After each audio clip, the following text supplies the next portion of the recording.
നമസ്കാരം. 4K ന്യൂസിലേക്ക് സ്വാഗതം. രാജ്യതലസ്ഥാനത്ത് സമരം കടുപ്പിച്ചിരിക്കുകയാണ് കർഷകർ.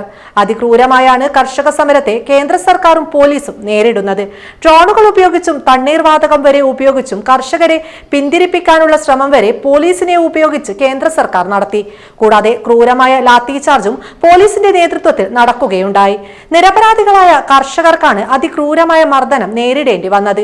എന്നാൽ ഇതുകൊണ്ടൊന്നും തങ്ങളെ പിന്തിരിപ്പിക്കാൻ സാധിക്കില്ല എന്ന് ഉറക്കെ പ്രഖ്യാപിച്ചിരിക്കുകയാണ് കർഷക സംഘടനാ നേതാക്കൾ. ആവശ്യങ്ങൾ അംഗീകരിക്കാതെ പ്രതിഷേധത്തിൽ നിന്ന് പിന്നോട്ടില്ല എന്നാണ് കർഷക സംഘടനാ നേതാക്കൾ പറയുന്നത്. ശംഭു അതിർത്തിയിൽ വൺ ഇന്ത്യ മലയാളത്തോടായിരുന്നു കർഷകരുടെ പ്രതികരണം. ഡൽഹി ചലോ മാർച്ചുമായി മുന്നോട്ടു പോകുമെന്നും നേതാക്കളുടെ നിർദ്ദേശപ്രകാരമാണ് ഇപ്പോൾ ശംഭു അതിർത്തിയിൽ തന്നെ നിലയുറപ്പിച്ചിരിക്കുന്നത് എന്നും കർഷകർ വ്യക്തമാക്കി. ഞങ്ങളുടെ ആവശ്യം വ്യക്തമാണ്. കർഷകരുടെ ആവശ്യം നിറവേറ്റുവാൻ കേന്ദ്ര സർക്കാർ തയ്യാറാകണം. പോലീസ്, ടിയർ ഗ്യാസുകൾ, ജലപീരങ്കി എന്നിവയെല്ലാം മുൻപും തങ്ങൾ കണ്ടതാണ്. അതിൽ നിന്നൊന്നും പിന്തിരിഞ്ഞോടില്ല. ഞങ്ങൾ പാകിസ്ഥാനിൽ നിന്നുള്ളവരല്ല, ഹിന്ദുസ്ഥാനികളാണ് എന്നായിരുന്നു കർഷകരുടെ പ്രതികരണം. പോലീസുകാരുടെ പ്രകോപനത്തിൽ വീഴില്ല. ഞങ്ങൾ ശാന്തമായി തന്നെ പ്രതിഷേധിക്കുമെന്നും കർഷകർ വ്യക്തമാക്കി. MSP എന്ന ആവശ്യത്തിൽ നിന്ന് തങ്ങൾ പിന്നോട്ടില്ല എന്നും സ്വാമിനാഥൻ കമ്മീഷൻ റിപ്പോർട്ട് നടപ്പാക്കണമെന്നും കർഷകർ ആവശ്യപ്പെട്ടു. ആവശ്യങ്ങൾ അംഗീകരിക്കാതെ ഞങ്ങൾ ഡൽഹി അതിർത്തി വിടില്ല. അണ്ണാ ഹസാരെയും ബാബ രാംദേവും ഡൽഹിയിൽ സമരം നടത്തിയിട്ടില്ലേ എന്നും പിന്നെ എന്തിനാണ് തങ്ങളെ തടയുന്നതെന്നും ഒരു കർഷകൻ ചോദിച്ചു. പോലീസ് തങ്ങൾക്കൊരു പ്രശ്നമല്ലെന്നും അദ്ദേഹം കൂട്ടിച്ചേർത്തു. എത്ര ദിവസത്തേക്കുള്ള സമരമാണെന്ന് പറയാൻ പറ്റില്ല. മരണം വരെ സമരം ചെയ്യാൻ തങ്ങൾ ഒരുക്കമാണെന്നും കർഷകർ വ്യക്തമാക്കി. ഫെബ്രുവരി 13-നാണ് കർഷകരുടെ ഡൽഹി ചലോ മാർച്ച് ആരംഭിച്ചത്. അതേസമയം കർഷകരെ അനുനയിപ്പിക്കാൻ കേന്ദ്ര സർക്കാർ കിടന്ന് പരിശ്രമിക്കുന്നുണ്ട്.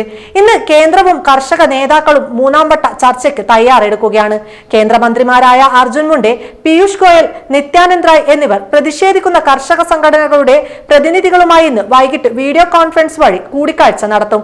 ഇരുപക്ഷവും തമ്മിൽ മുൻപ് നടത്തിയ കൂടിക്കാഴ്ചകൾ ഫലം കാണാത്തതിനെ തുടർന്നാണ് പ്രതിഷേധ മാർച്ച് ആരംഭിക്കാൻ കർഷകരെ പ്രേരിപ്പിച്ചത്.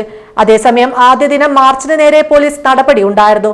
പഞ്ചാബിനും ഹരിയാനയ്ക്കും ഇടയിലുള്ള ശംഭു അതിർത്തിയിൽ ബാരിക്കേഡുകൾ ഭേദിക്കാൻ ശ്രമിച്ച കർഷകരെ പിരിച്ചുവിടാൻ സുരക്ഷാ സേന കണ്ണീർവാതകവും ജലപീരങ്കിയും പ്രയോഗിച്ചിരുന്നു. പ്രതിഷേധത്തിന്റെ പശ്ചാത്തലത്തിൽ ഹരിയാനയിൽ ഇന്റർനെറ്റ് നിരോധനം ഏർപ്പെടുത്തിയിരിക്കുകയാണ്. എന്തായാലും കടുത്ത രീതിയിലുള്ള പ്രക്ഷോഭങ്ങളാണ് രാജ്യതലസ്ഥാനം സാക്ഷ്യം വഹിക്കുന്നത്. തങ്ങളുടെ ആവശ്യം നിറവേറ്റുന്നതുവരെ സമരത്തിൽ നിന്ന് പിന്നോട്ടില്ല എന്ന് തുറന്നടിച്ചിരിക്കുകയാണ് കർഷകർ. എന്തായാലും ലോക്സഭാ തെരഞ്ഞെടുപ്പിനോടനുബന്ധിച്ച് നടക്കുന്ന ഈ കർഷക സമരം BJPയെ കടുത്ത പ്രതിസന്ധിയിലാക്കുമെന്നതിൽ യാതൊരുവിധ സംശയവുമില്ല. അതുകൊണ്ട് തന്നെ ഏതു വിധേനയും കർഷകരെ അനുനയിപ്പിക്കാനുള്ള ശ്രമത്തിലാണ് BJP സർക്കാർ.